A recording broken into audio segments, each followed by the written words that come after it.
Hey, friends and family, this is SP News Nugget, and today we've got a story coming out of Houston, Texas, I do believe. It's about a 13-year-old boy went to school with a fresh, brand new haircut. His mom and dad, they making sure the kid looking good. He's African American. He goes to school, and there is three staff members of an opposite color. They decided to hold this young man down, said it was inappropriate, and took a magic marker and started marking into his part in his head.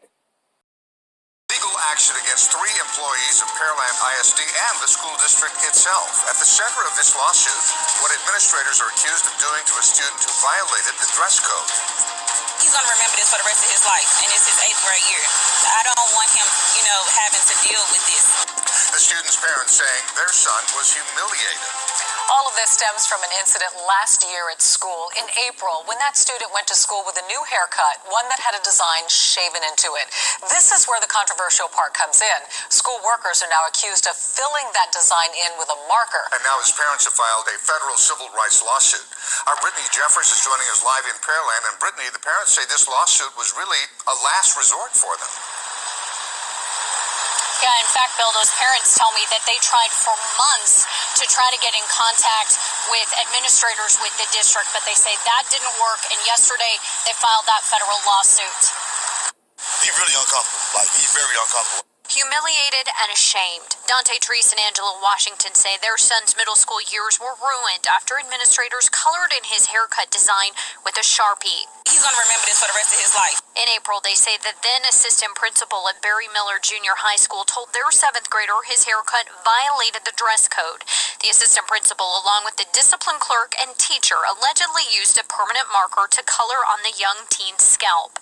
Yesterday, his parents filed a federal civil rights lawsuit against the Pearland ISD discipline clerk Helen Day, teacher Jeanette Peterson, and head principal Tony Barcelona. At the time of the incident in April, the school district issued a statement saying an administrator mishandled the situation, but the family's civil rights attorney says that he and the parents have tried several times to resolve the issue with the district. Pearland Independent School District did not think this was very serious because now he's the head principal of the very school. As we reported in May, Pearland ISD later amended the dress code, getting rid of restrictions on hairstyles and carvings. I wouldn't know because, like I said, we haven't been contacted. His parents say it's not enough and it should have never have happened. All this could have been resolved a long time ago. The district responded to my request for an interview with this statement, quote, other than media reports, Pearland ISD has yet to receive notification of the lawsuit.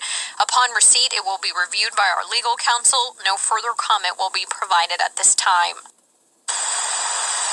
Now, the parents are seeking compensation, but they say ultimately they would like to see all administrators and staff undergo training. And I'm a civil rights lawyer, and I'm here today with Dante Treese and Angela Washington to try to get some changes at the Pearland Independent School District. Several months ago, 3 employees of the Pearland Independent School District thought it was okay to take a young African-American boy, 13 years old, 95 pounds, 4 foot 11 inches, and color in his haircut onto his scalp with a black magic marker, and saying that he was out of dress code without calling his parents, without giving him the opportunity to call his parents. And that black magic marker stayed on him for several days.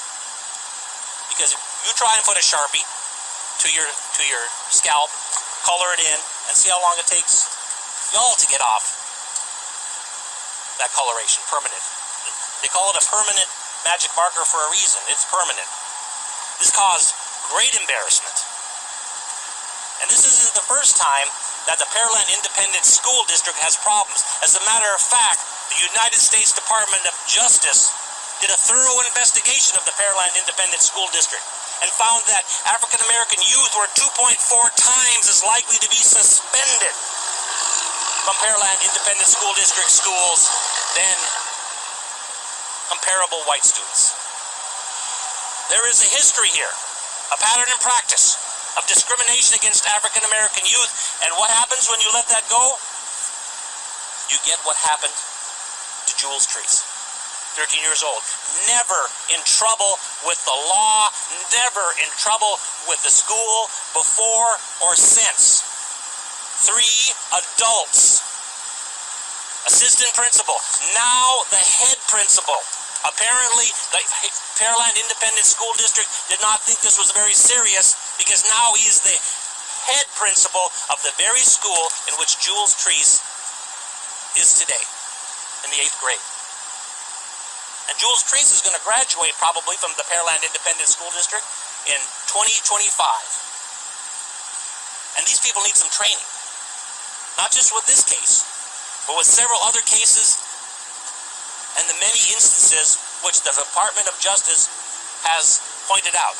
So what we did yesterday was we filed a federal lawsuit because schools that receive federal funds have to not discriminate based upon ethnicity and race. And that's what we have here. No, I have heard of no example where administrators of schools, and we're not just talking about one individual lower level teacher, we are talking about the head principal. And we're also talking about the clerk, the discipline clerk, whose job it is to know what the discipline is and know what the dress code is. That's who did this. That's who got together, and they were laughing when they did it. This is a 7th grade young man.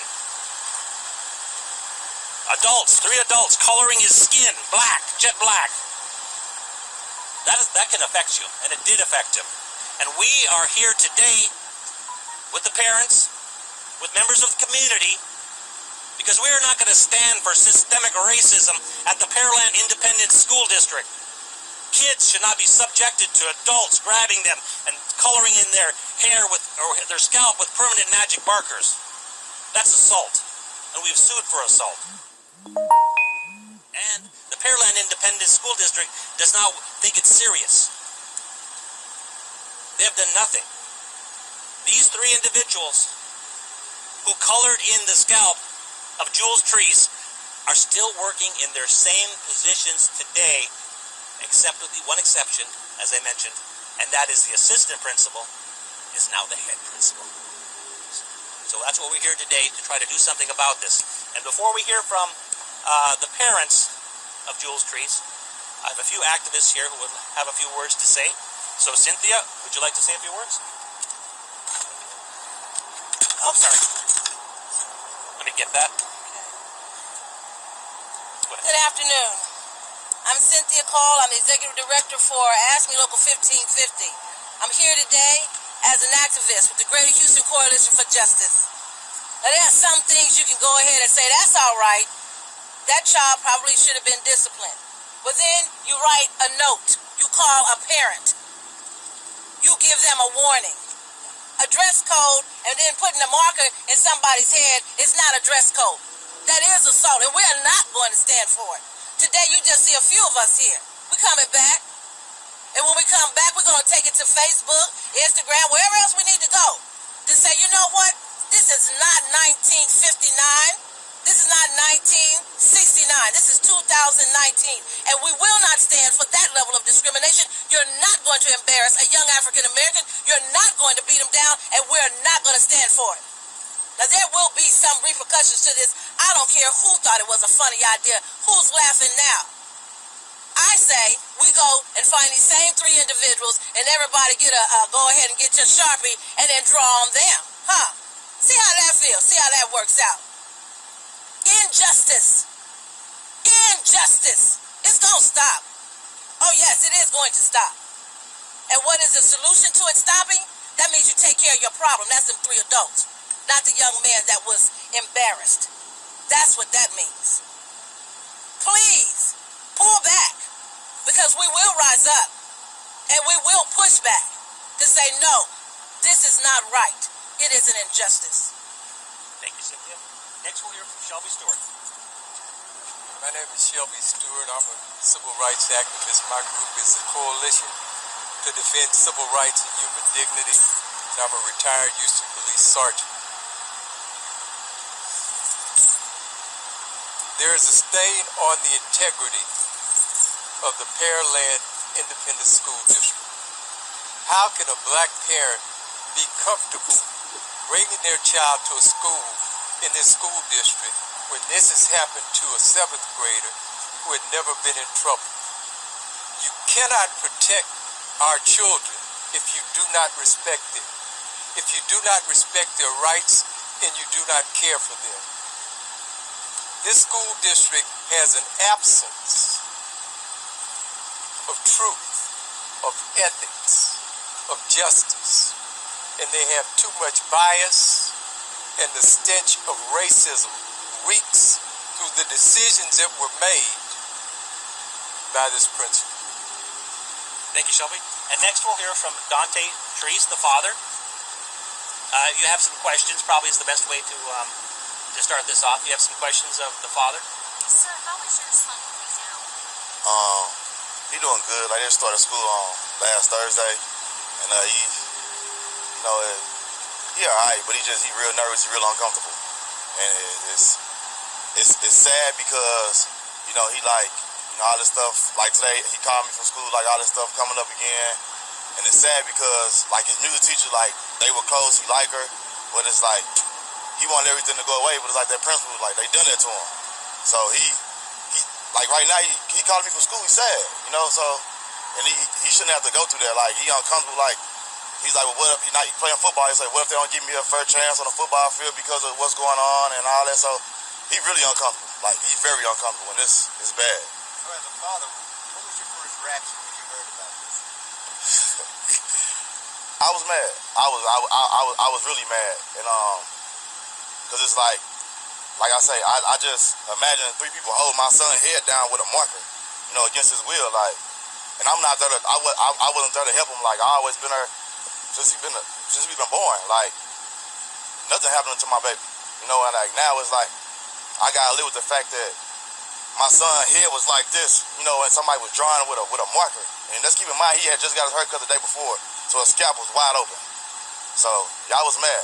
I was really mad, and then I'm even more mad that here it is, another school year started. Nobody even contacted us like, hey, let's have a meeting to try to resolve. We went to this train, went to that train. This, like, nah, what we get is the principal that was assistant principal, now he's the head principal. So it's like, yeah, we haven't got not a call, not a letter, not an email. Only thing we got is the press letter that went out to everybody saying that our son was given an opportunity to call his parents and he chose not to.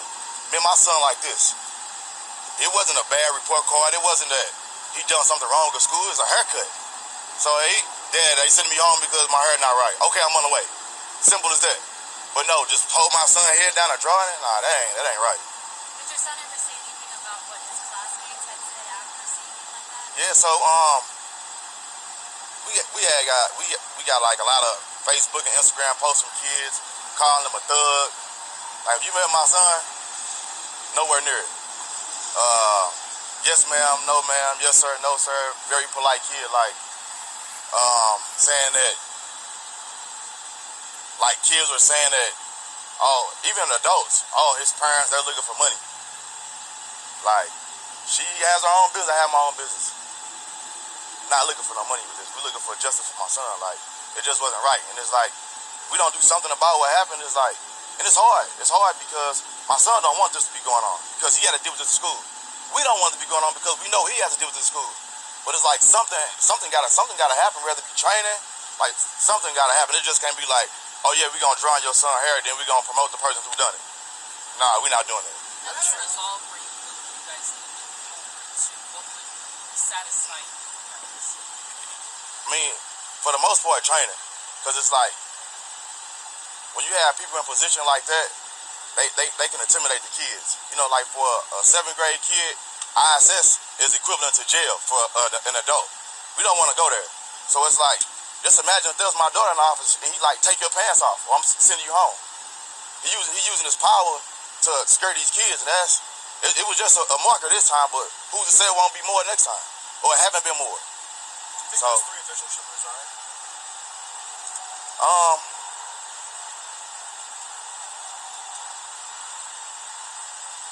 2 of the 3. The music teacher, no.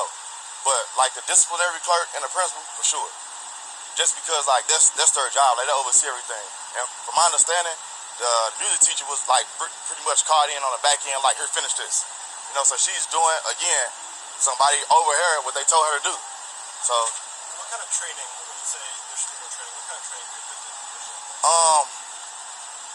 For the most part, like, I mean, I feel like there should be some type of cultural training. Because, you know, it's a lot of, a lot of people know about other cultures, but they don't know about African American culture because it's not important. So that's for one thing. And then 2, I mean, like, they should know, like, what's going on in the world with kids. You know, like, that's how they express themselves, like, a partner is hair. Like, that's not hurting nobody. When you got kids walking through school with long black trench coats on, with black fingernails and black stuff under their eyes, that's okay. But my son got a little, but the difference is the culture. Like, you know, so when I was growing up, that was gothic, that was the devil, that was bad. You know, but designing your hair has never been bad. I mean, unless it's a game. But I mean, he's not in the game. It wasn't a game related simple. Now, the school later came out and said, well, we're changing the dress code to allow this. What was your response to that? Was that an Yeah, I wouldn't know because, like I said, we haven't been contacted at all. Like, she sent email, like, when it happened, like, hey, we want to set up a meeting. You know, like, nobody's, okay, I think the email was like, I get with the superintendent and we get with you. Nobody even, and that's kind of why we're here right now. Like, all this could have been resolved a long time ago. But it's like, so y'all just gonna say, like, oh, we don't care about Joel's or his parents or any other black students. We don't care, like, it don't mean nothing to us. So you're not important enough for us to get back with your parents or even get back with you. So you weren't notified about the change to the dress code or notified at all? I wasn't notified at all, no. This might be a question for the attorney, but Yes. Pearland IEC, they already gave us a statement. They said they have nothing to say and that they learned about the lawsuit from us, the news Yes. coverage. What is your response to them saying they have nothing to say because you guys didn't come to them? Well, as a matter of fact, we did come to them. We wrote them a letter, and I can send you all that letter, and we said that we wanted training in the letter, and that was on July 1st. Not one single response, and I sent that to each and every school board member and the superintendent, and not one of them contacted me. And also, if you look at our lawsuit, Angela Washington, the mother, sent an email to them saying, hey, very respectfully to the board, the superintendent, hey, let's get together, talk about this, what happened. Complete silence. As I said in my lawsuit, they are doubling down. They are doubling down, and that's why we have to go to the federal court system, because we have given them every single opportunity to do something, and they have refused. And I think the DOJ report from 2015 says it all, that when it comes to African American youth, 2.4 times as likely to be disciplined. And the concept of just changing the dress code, well, what about the coloring in of the skin? That's not right, no matter what happens. Coloring your scalp. The fact that they didn't call the parents, you know what you got to do if you got a wrong haircut on the side here, what you got to do? Oh, zip taken care of. And that's what they would have done. They would have simply removed the alleged design that caused this problem, and it would have been gone. There needs to be some training, because the United States Constitution says that students do not lose all their rights just because they go to a public school. They are entitled to due process, and if there's such a serious matter that you got to be suspended from school, then there has to be some sort of meeting. But that was never done. None of that was ever done. And this concept that a 13-year-old 7th grader is somehow responsible for this, that's crazy. And so we are here today to right this wrong through the court system, because apparently the Pearland Independent School District does not care about African American people. How much are you seeking in damages? Well, that's to be determined. We have to look at, there's a lot of different factors. However, Jules did suffer quite a bit, so I really couldn't put a number on it. And and we'll find that out through the lawsuit. But our main focus is training. The person who did this, the main orchestrator, is now the head principal of the very school which Jules Treese is now in the 8th grade. That's the person in charge they have here at his school. The guy who thought it was okay not to call the parents, the guy that thought it was okay to color in the hair, and the same with the discipline clerk, she's still there. The one who thought it was okay to color in someone's scalp, who thought it was okay not to call the parents, who thought it was okay not to give the due process under the Constitution.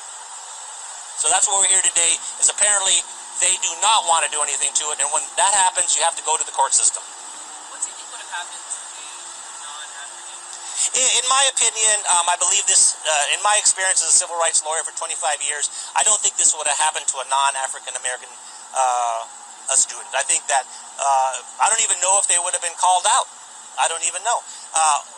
They might not have even been called for discipline, but certainly not taking a jet black magic marker and coloring the skin.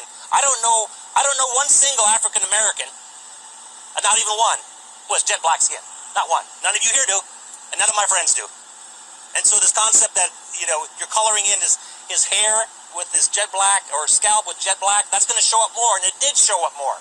It didn't help. It made it more prominent than ever. There are really no white-colored people, and there are really no black-colored people. We're all different shades of the same people. And we are going to make the Pearland Independent School District respect African-American people. When did that incident happen? It happened on April 17th of this year. And is it okay you can use your name, son's name, or you want us to? It's already been used all over the place. It's already out there. How did you guys first learn about this happening? Is it you picked yourself up from school or From the bus stop. the bus Getting in the stop? car. What was your initial reaction? I was upset. You can help us. I was really upset because, like I said, I wasn't informed. He had this before, so I didn't think that it was going to be an issue of him having the design again. Oh, you had this haircut before? Yep. So, how do you feel about your son's safety at this school? Honestly, I'm scared. I wouldn't say scared, but I know that he don't like the attention, and I know that he's uncomfortable. So that is more so. I don't want him going through. He's going to remember this for the rest of his life, and it's his 8th grade year. I don't want him, having to deal with this. His middle school year is basically ruined. 7th grade and 8th grade, he's going through unnecessary drama that he should be having fun and worried about enjoying with his friends, and not his friends gossiping about him behind his back of what happened and him being in the news. Because kids are cruel, so you never know what is really going on. Talk about the email that you sent. Was it earlier this summer? You reached out, and what was the exchange? It was on April 24th is when I sent out the email. I basically asked for a meeting, and I never got an email back. I check my email every day. Never got a phone call or anything. Haircut, is it some kind of a brand? Is it some kind of style? What is it? All the kids wear it's just a fade. All the kids wear it. We seen it online, and so it was nothing that we thought that was, would be a distraction in school. You say fade, it's just a fade, right? Yep. Like my haircut. And And it's just like a little freehand design. how do you feel about having to explain that to someone when it is really nothing? That's the training we said, the cultural training. Cultural training. So it's like, you gotta know what's going on with each and every kid, each and every culture. I mean, that's part of the training. Yeah. And how long did your son have that haircut prior to that incident? He had the design for like 3 weeks. He just had cut his hair low because at first it was like kind of curly at the top. So that he only had it for not even 24 hours. But he's always had the design. So, was it their objection to the haircut, or was it the way in which they handled it? What most upset you guys? The way they handled it, or just the idea that All of it. All of it. Yeah. All of it was uncalled for. It could have been handled a lot better than that. Especially when we stay 10 minutes away. It would have been nothing to come and pick him up. And the media has also seen their response when you told them about this. They're not going to talk to you. They're going to ignore it some more. Do you think that the district is racist in handling this type of situation? The DOJ report speaks for itself. Yeah. Now that this has happened, I've had a lot of other parents come to me, say about other situations. And I wasn't aware of any of it. I've had so many, messages. People found my phone number, called me. So it's been happening a lot, and it gets swept under the rug. Yeah. And it's not just African American. It's like, other races, so that they're not aware of this is normal, but, it's not normal to them, so they discriminate. There is no court date set. Yesterday we filed a lawsuit, and what happens next is the judge will set a hearing for what's called the discovery phase, and it takes a while to go through this whole case, but eventually it will come to a culmination, and we're going to present all the evidence to the judge and jury in this case if necessary. And I wouldn't doubt if the school district will probably try to bury their head in the sand, hire some lawyers, and spend the taxpayers' money instead of solving the problem and talking to the parents. They probably are just going to do the same thing that they've always done, and we're ready for that. Thank you very much. If you have any more questions, you can talk to us afterwards.